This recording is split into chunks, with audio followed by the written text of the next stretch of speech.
Gjykata e Lezhës ka dënuar me 3 vite burg një 42 vjeçar nga Mirdita për tentativën e heqjes së pllakës përkujtimore të presidentit turk Recep Tayyip Erdogan, e vendosur në lagjin e ndërtuar nga qeveria turke në qytetin e Laçit.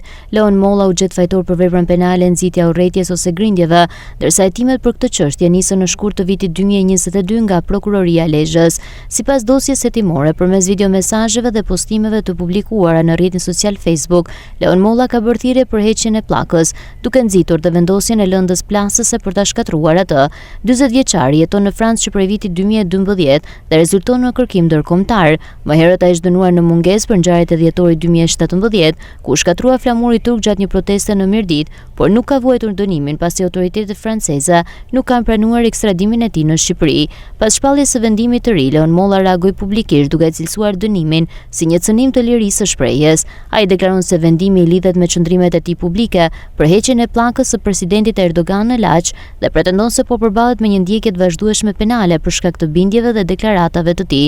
Në reagimin e tij, Molla shpreh se drejtësia nuk duhet të përdoret për të ndëshkuar opinionin politik apo kritikën publike dhe kritikon sistemin e drejtësisë në Shqipëri.